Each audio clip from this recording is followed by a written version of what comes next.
Hello friends, कैसे आप सब। स्वागत है आपका हमारे YouTube channel study all exam में। और दोस्तों, आज हम देखेंगे संडे में संडे ही, ठीक है, मतलब रवि का दिन। और आज हमारा टॉपिक भी रवि का ही है, मतलब सूर्य।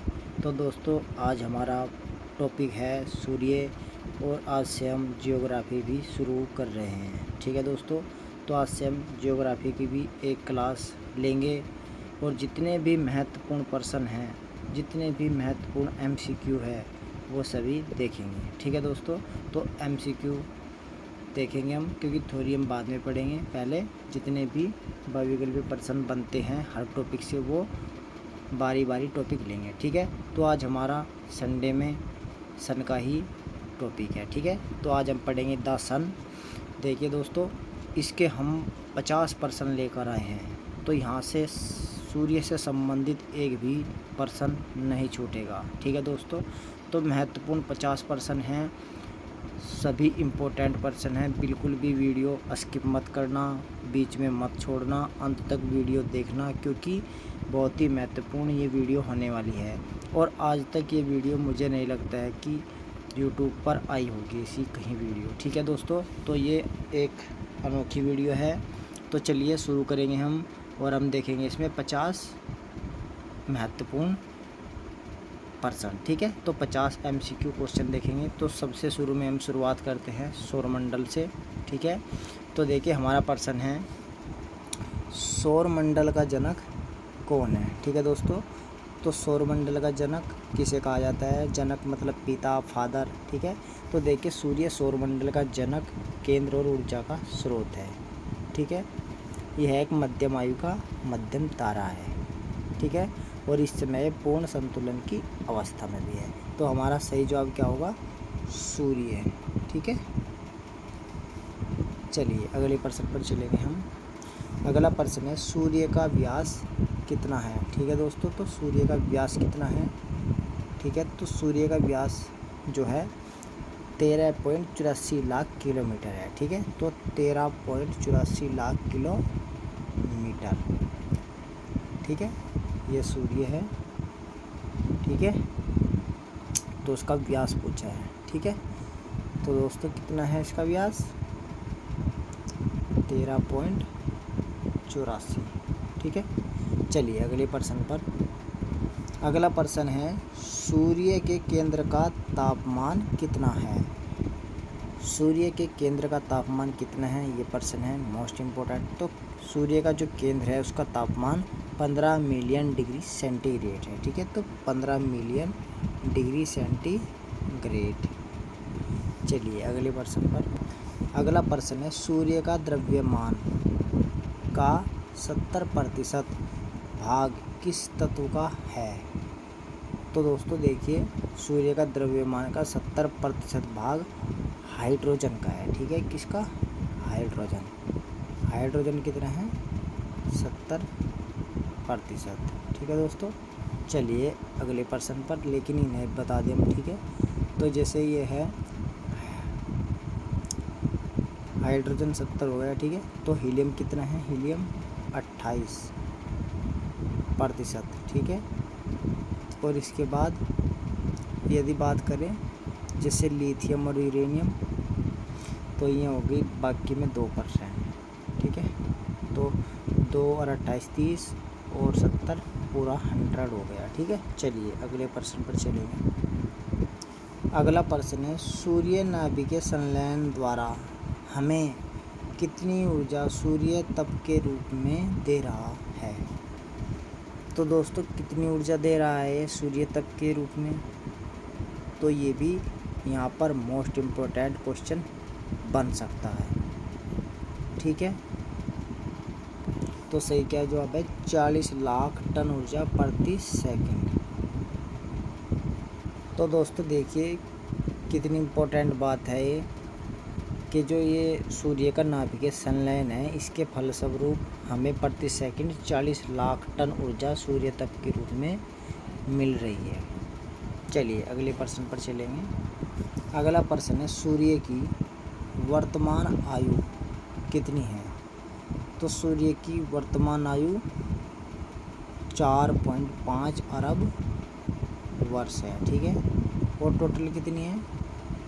टोटल है 10 अरब वर्ष, 10 अरब वर्ष, ठीक है। तो आधी उम्र हो चुकी है, बस ये मानो, ठीक है। चलिए अगले प्रश्न पर। अगला प्रश्न है सूर्य की कुल आयु कितनी है? तो सूर्य की कुल आयु है 10 अरब वर्ष, ठीक है। तो 10 अरब साल का सूर्य है। चलिए अगले प्रश्न पर। अगला प्रश्न है सूर्य के केंद्र से धरातल तक कितने स्तर प्राप्त होते हैं? तो 3 स्तर प्राप्त होते हैं, ठीक है दोस्तों। चलिए अगले प्रश्न पर चलेंगे। अगला प्रश्न है सूर्य के केंद्र से धरातल तक कौन से स्तर प्राप्त होते हैं? तो अभी हमने बताया था 3 स्तर प्राप्त होते हैं पिछले प्रश्न में। तो ये कौन कौन से 3 स्तर हैं? तो उनमें पहला है केंद्र, जिसे कोर बोलते हैं। फिर इसके बाद है विकिरण मेखला, ठीक है, रेडिएटिव जोन, ठीक है। और फिर है संवहनीय मेखला, ठीक है, जिसे कॉन्वेक्टिव जोन बोलते हैं। तो उपयुक्त सभी हमारा उत्तर होगा। चलिए अगले प्रश्न पर। अगला प्रश्न है सूर्य के केंद्र का व्यास कितना है? तो दोस्तों देखिए यहाँ पर सूर्य के केंद्र का व्यास पूछा है, ठीक है। पहले पूछा था सूर्य का व्यास, अब पूछा है केंद्र का, ठीक है। तो ये है 3.48 लाख किलोमीटर, ठीक है। जो 3 स्तर है, तो पहला स्तर है केंद्र और उसका क्षेत्र कितना है? 3.48 लाख किलोमीटर, ठीक है। चलिए अगले पर चलेंगे हम। अगला है प्रश्न सूर्य के धरातल से ऊपर वाले मंडल के कितने भाग हैं? ठीक है दोस्तों, तो कितने भाग हैं? तो इसके भी 3 ही भाग हैं, ठीक है, ध्यान रखना है। चलिए अगले प्रश्न पर, और इन्हें 3 को देखेंगे अगले प्रश्न में कौन कौन है। तो दोस्तों सूर्य के धरातल से ऊपर वाले मंडल के भाग हैं। तो देखिए प्रकाश मंडल है, वर्णमंडल है और कोरोना, ठीक है। तो उपयुक्त सभी ये 3 मंडल है, ठीक है, जो भी हमने पिछले क्वेश्चन में भी देखा कि 3 मंडल हैं, ठीक है। चलिए अगले प्रश्न पर। अगला प्रश्न है सूर्य के धरातल को क्या कहते हैं? तो दोस्तों देखिए सूर्य के धरातल को क्या कहते हैं प्रश्न है, ठीक है। तो दोस्तों सूर्य के धरातल को प्रकाश मंडल कहते हैं, ठीक है। तो देखिए संवहनीय मेखलों की सतह अर्थात इसे सूर्य के धरातल को प्रकाश मंडल कहते हैं, ठीक है। तो सूर्य के धरातल को प्रकाश मंडल कहते हैं, ठीक है। चलिए अगले प्रश्न पर। अगला प्रश्न है प्रकाश मंडल का तापमान कितना होता है? तो दोस्तों 6000 डिग्री सेल्सियस इस प्रकाश मंडल का तापमान होता है और ये कई रंगों से मिलकर बनता है, ठीक है। और कुछ रंग प्रकाश मंडल द्वारा ही अवशोषित कर लिए जाते हैं, ठीक है। चलिए अगले प्रश्न पर। अगला प्रश्न है सौर कलंक किस मंडल में पाया जाता है?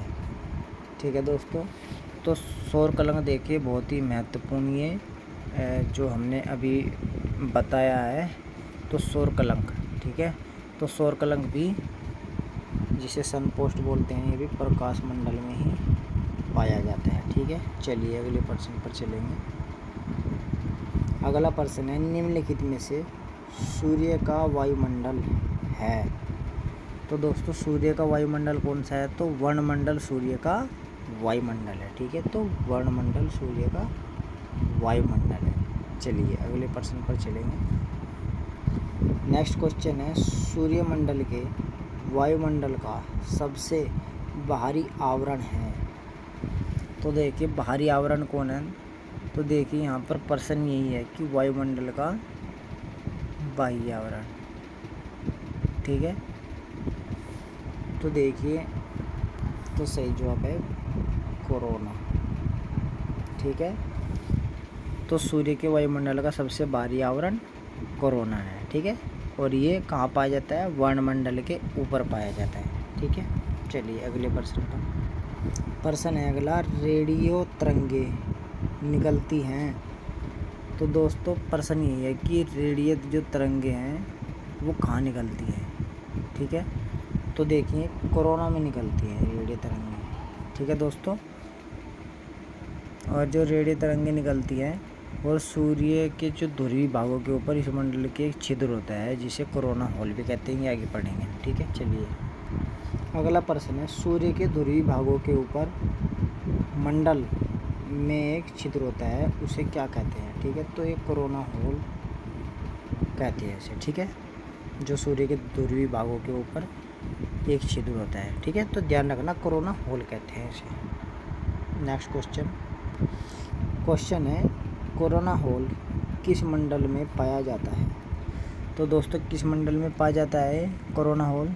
तो दोस्तों ये कोरोना में ही पाया जाता है, ठीक है। कोरोना में पाया जाता है। नेक्स्ट क्वेश्चन है, सूर्य अंततः परिवर्तित हो जाएगा।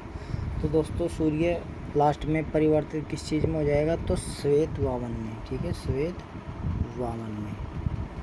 नेक्स्ट क्वेश्चन, अगला क्वेश्चन है, सूर्य मंदाकिनी का एक चक्कर कितने समय में लगाता है। तो दोस्तों सूर्य मंदाकिनी का एक चक्कर पूछा है कितने समय में लगाता है। जैसे पृथ्वी एक चक्कर सूर्य का कितने दिन में लगाती है, ठीक है दोस्तों।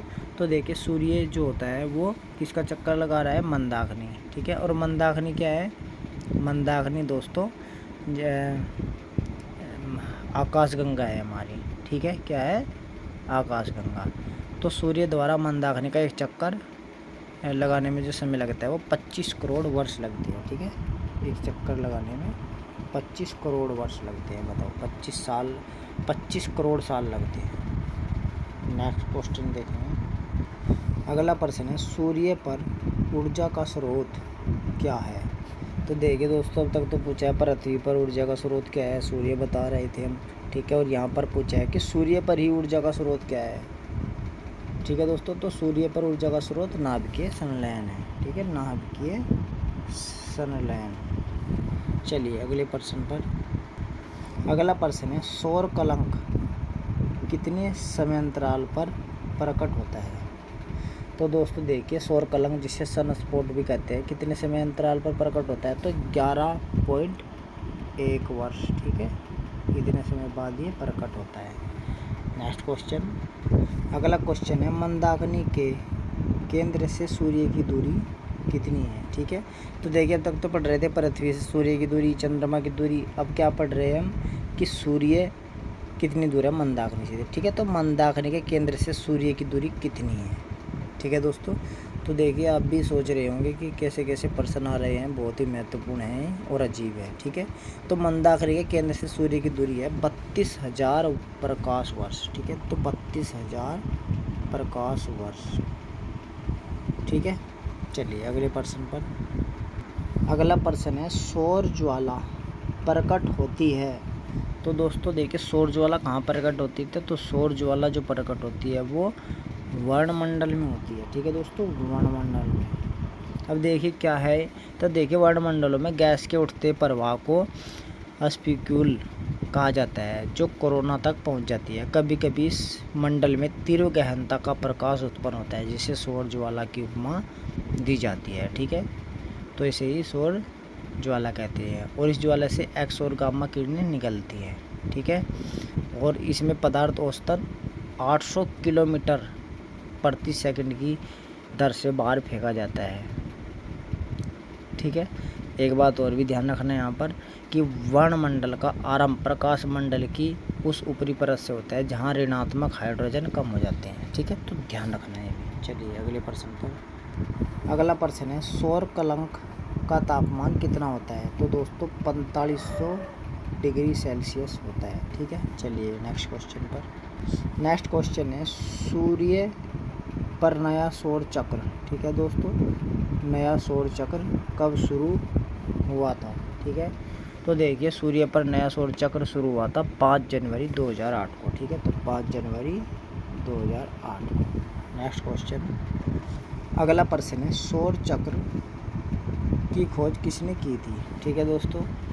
तो देखिए यहाँ पर प्रश्न ये है कि सौर चक्र की खोज किसने की थी। ठीक है, तो सौर चक्र यहाँ पर ध्यान रखना। तो सौर चक्र की खोज किसने की थी, ये मोस्ट इम्पोर्टेंट क्वेश्चन भी है।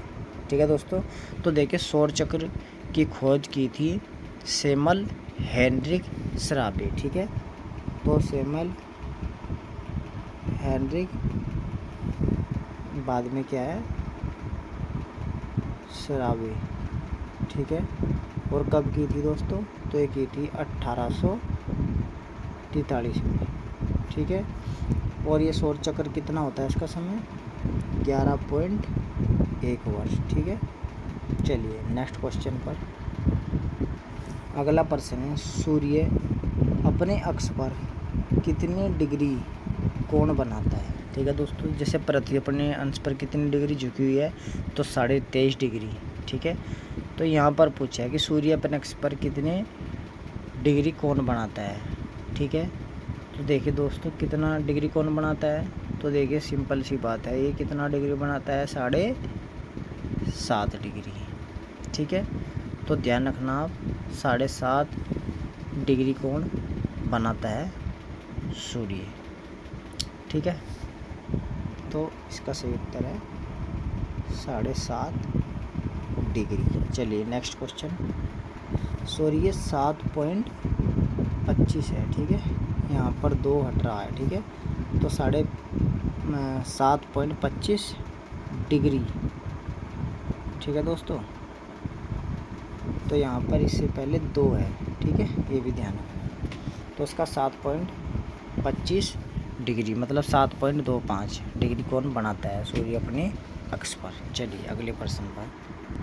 अगला प्रश्न है, सूर्य अपने अक्ष पर किस दिशा में चक्कर लगाता है। ठीक है दोस्तों, तो देखिए ये भी पृथ्वी की तरह ही सूर्य अपने अक्ष पर पश्चिम से पूर्व दिशा में घूर्णन करता है। ठीक है, कैसे, पश्चिम से पूर्व। ठीक है, तो पश्चिम इधर से इधर, ऐसे ऐसे।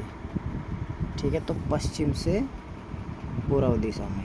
ठीक है, ऐसे क्यों, क्योंकि घड़ी जैसे होती है ना उसका उल्टा, जैसे पृथ्वी घूम रही है पश्चिम से पूर्व की ओर। ठीक है, तो दोस्तों सूरज अपने अक्ष पर पश्चिम से पूर्व दिशा में घूर्णन करता है, जिसे सौर परिभ्रमण भी कहते हैं। ठीक है, चलिए अगले प्रश्न पर। अगला प्रश्न है, प्रतिवर्ष सूर्य कितने तारामंडल से होकर गुजरता है। ठीक है दोस्तों, तो कितने तारामंडलों से होकर गुजरता है सूरज, ठीक है, एक साल में। तो इसका सही जवाब है दोस्तों 12। ठीक है, तो 12 सूर्यमंडलों से होकर गुजरता है सूर्य। ठीक है, तो सूर्य प्रतिवर्ष तारामंडल जो ताराओं का मंडल है। ठीक है, तो 12 तारामंडल इसका सही जवाब है। Next question. अगला प्रश्न है, हब्बल का नियम किस पर आधारित है। ठीक है दोस्तों, तो हब्बल का नियम किस पर आधारित है, तो देखिए यहाँ पर ध्यान देने वाली बात है। ठीक है, तो देखिए दोस्तों हब्बल का जो नियम है वो डॉपलर प्रभाव पर आधारित है। ठीक है, चलिए ध्यान दीजिएगा यहाँ पर जो नियम है। नेक्स्ट क्वेश्चन है, सौर कलंक की गति के आधार पर सर्वप्रथम यह बताया कि सूर्य अपने अक्ष पर घूर्णन करता है। ठीक है दोस्तों, तो किसने बताया कि सूर्य कलंक की गति के आधार पर कि सूर्य अपने अक्ष पर क्या करता है, घूर्णन करता है। ठीक है दोस्तों, तो ये गैलीलियो ने बताया कि सौर जो सूर्य है वो अपने अक्ष पर घूर्णन करता है। और किसके आधार पर बताया, सौर कलंक की गति के आधार पर। ठीक है, सबसे पहले तो किसने, गैलीलियो ने। ठीक है, नेक्स्ट क्वेश्चन। अगला प्रश्न है, मंदाकिनी की परिक्रमा करते हुए सूर्य की औसत चाल कितनी है। ठीक है दोस्तों, तो देखिए ये भी महत्वपूर्ण प्रश्न है। तो आकाशगंगा मतलब मंदाकिनी की परिक्रमा करते, चक्कर लगाते सूर्य की औसत चाल कितनी है, तो 250 किलोमीटर प्रति सेकंड। ठीक है, तो 250 किलोमीटर प्रति सेकंड। ठीक है, तो 250 किलोमीटर, एक सेकंड में 250 किलोमीटर चाल है। Next question. अगला प्रश्न, सूर्य के प्रकाश से निकलने वाली किरणें हैं, तो पराबैंगनी भी है और अवरक्त किरणें भी है। ठीक है, तो उपयुक्त दोनों किरणें हैं। चलिए नेक्स्ट क्वेश्चन। नेक्स्ट क्वेश्चन है, सूर्य का तापमान प्राप्त करने के लिए किस नियम का उपयोग किया जाता है? ठीक है दोस्तों, तो सूर्य का ताप प्राप्त करने के लिए किस नियम का उपयोग किया जाता है? तो स्टीफन नियम का। ठीक है, तो स्टीफन नियम का प्रयोग किया जाता है। चलिए नेक्स्ट क्वेश्चन, अगला प्रश्न है, पृथ्वी की कक्षा के पास सौर पवन की गति कितनी होती है?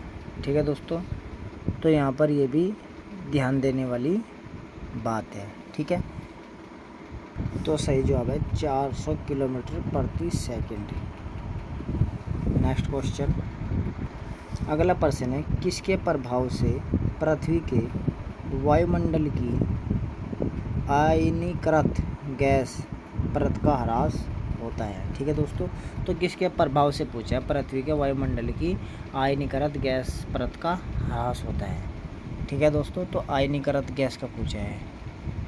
तो दोस्तों देखिए, ये जो होता है ये सौर पवन, ठीक है, जो सौर पवन होती हैं, तो सौर पवन की जो गति है वो 400 किलोमीटर प्रति सेकंड होती है और इसका घनत्व सामान्यतः 2 से 10 आयन प्रति घन सेंटीमीटर होता है। तो इसके प्रभाव से पृथ्वी के वायुमंडल की आयनीकृत गैस का परत का जो ह्रास होता है। ठीक है, और ध्रुवों पर अरोरा प्रकट होती है। ठीक है, तो सौर पवन। ठीक है, नेक्स्ट क्वेश्चन,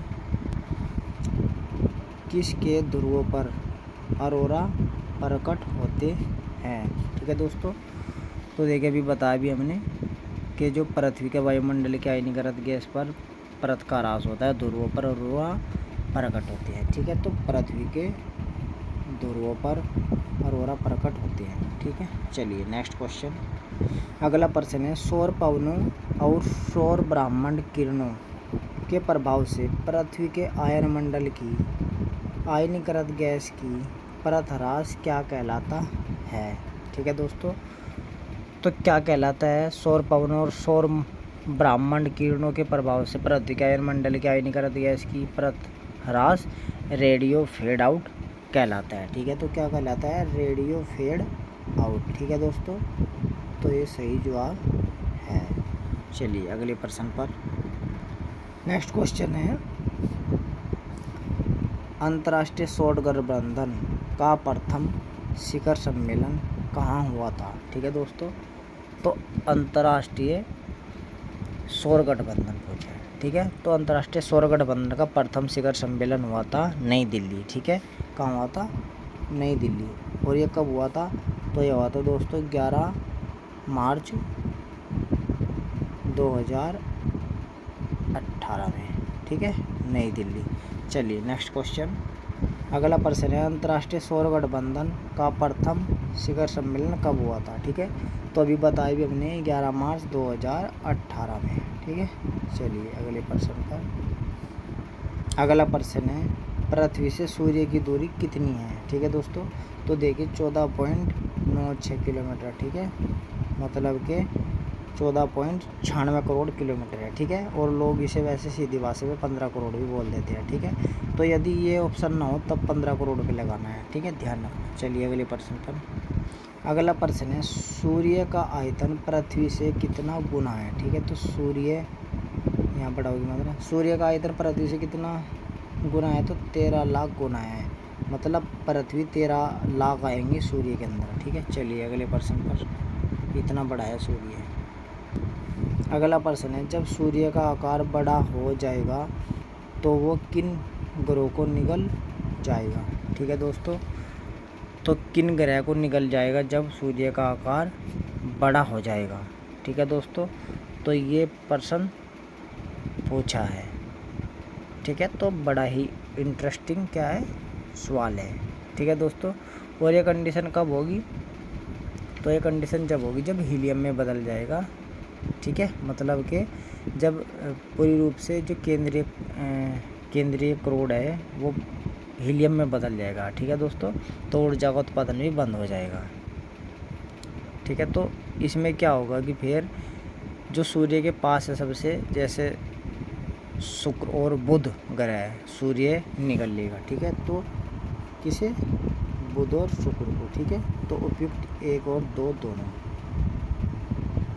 चलिए अगले प्रश्न पर चलेंगे। अगला प्रश्न है, जब सूर्य का केंद्रीय करोड़ पूर्णतः हीलियम में बदल जाएगा तो क्या होगा?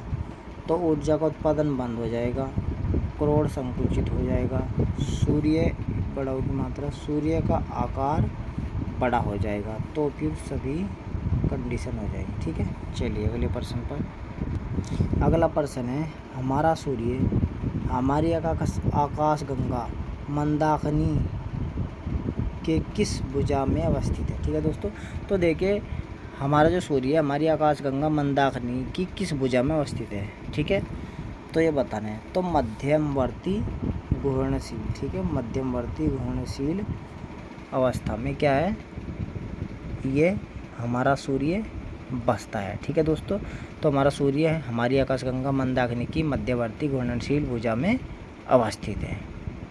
ठीक है, चलिए अगले प्रश्न पर।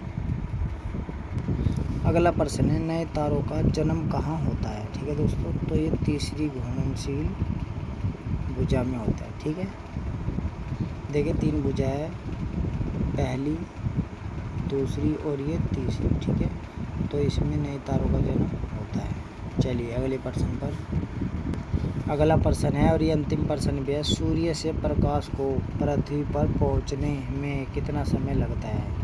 ठीक है दोस्तों, तो 8 मिनट 19 सेकंड का समय लगता है। तो दोस्तों ये थे हमारे 50 महत्वपूर्ण प्रश्न। और दोस्तों हमें ज़रूर बताइए आपको वीडियो कैसी लगी और कमेंट ज़रूर करें। ठीक है, तो चलिए फिर मिलते हैं आपसे अगली वीडियो में, तब तक के लिए नमस्कार, धन्यवाद।